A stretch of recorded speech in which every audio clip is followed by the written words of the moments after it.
Alright, it's 4 a.m. It's the end of the grind session. It's the second to last week of the season. Next week is the last week, obviously. This season has been terrible. I've learned a lot. But yeah, in case you're tuning in just now, this season I made a rule that I was not allowed to quit out of the game. So I had to stay in the game until either my teammates died or they go to respawn me or something like that. And that's been terrible.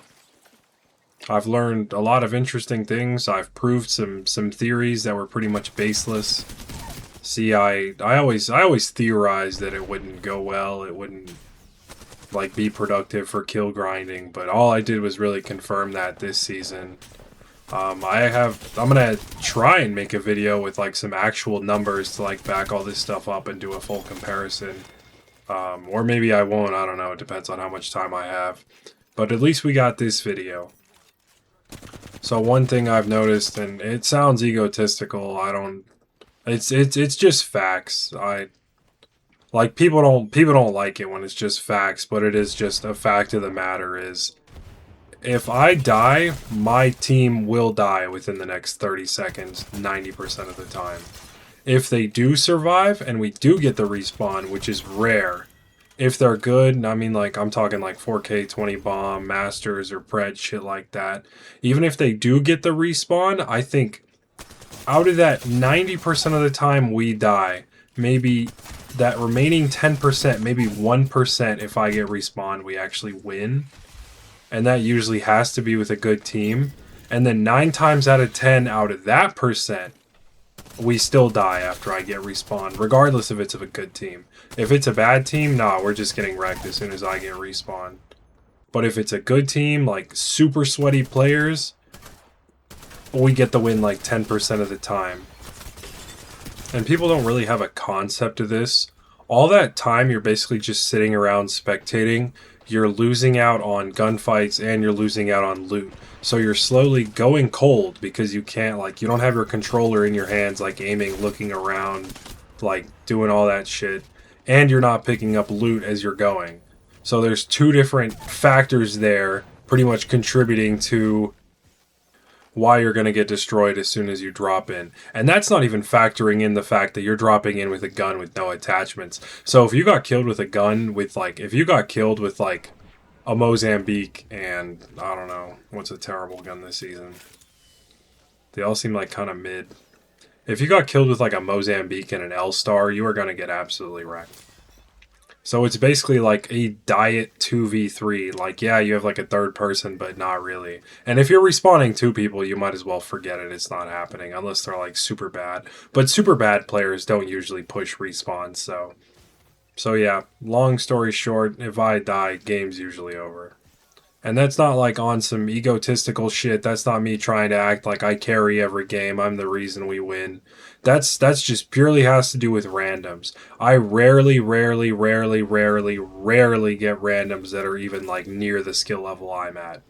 And that's not like, I'm not trying to act like I'm on this high crazy skill level. It's just the randoms I'm getting. The randoms I get when I solo queue are just, oh my god, like, if you don't know what I'm talking about, please solo queue for like at least a month and you will know exactly what I'm talking about. Unless of course you're like middle or like lower in the skill level, then you'll probably get randoms that are better than you, in which case I'm happy for you. You're probably having a great time. Me?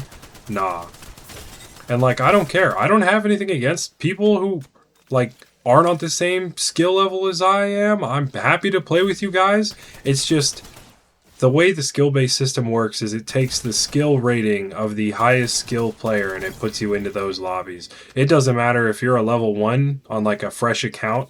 If you're playing with me, you're going into at least master lobbies, which is just so much fun. Another thing I've noticed, and you can see this in the numbers and when I actually like post the numbers and make a video with the numbers if I do that, the way that you end up playing when you stay in the game, it's just, you just sit there and you just fight the same team for like 5 minutes and they don't die.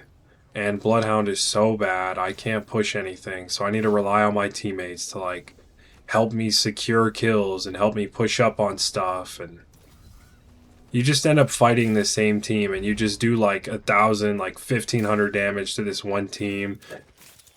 Excuse me, and then you just get walked up on from behind, and you're just like not building that looting momentum. You're not building that killing momentum, and you're just like wasting time. I kind of thought I have more. I have I have like little tiny things, but it's like not worth mentioning them here without the numbers. But it's just the main things is just if I die, the game's over, and like yeah, it's just like sad to say. Like yeah, it sounds egotistical, but like just you just have to experience it, man. You just have to you really just have to spend 3 months going down, getting thirsted, and then watching your teammates just run in and get shit on. Like I don't know if you can tell, but I'm disheartened, and that's the next thing I gotta talk about, man. My motivation this season has been like at an all-time low. Like I have honestly been avoiding playing the game. Just because it's like it's not fun, like I don't enjoy it. Like this is not enjoyable. It's not enjoyable knowing that as soon as I go down the game's over, but I'm required for this season, for this challenge, just testing this shit out for this season that I'm required to just sit there in order to get accurate data, like not fuck around, not do it the wrong way. Like I can't be playing the way like I normally would.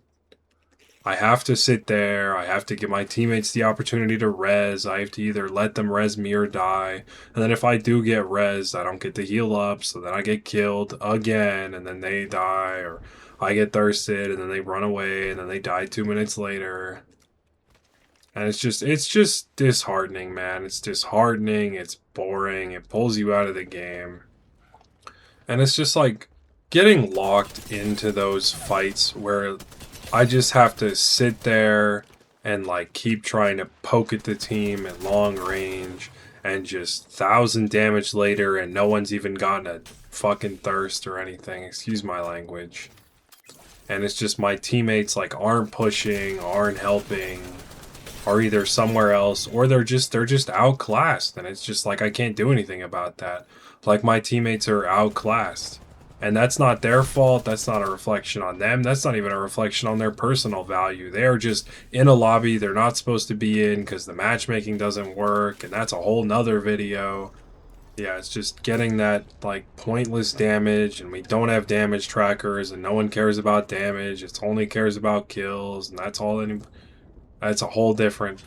But yeah, it's just created an environment where I don't even look forward to it anymore. It's like kind of something I'll avoid all day. And it's like then I have to play to like stay alive, because if I get thirsted, then I just have to if I go down, I either get thirsted or I don't, but I just have to sit there and wait till my teammates either res me, which usually they can't even get the res off because I'm getting swarmed in a 1v3, because my teammates aren't like holding the correct angles, because they don't know how, because they're in a lobby they're not supposed to be in. So then I have to play in like this weird conservative way, which I hate playing. And yeah, it's just a bad season. It's just a bad season. It's just a bad situation.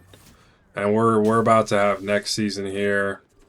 Next season and here on out until further notice, I think we're just working the aim.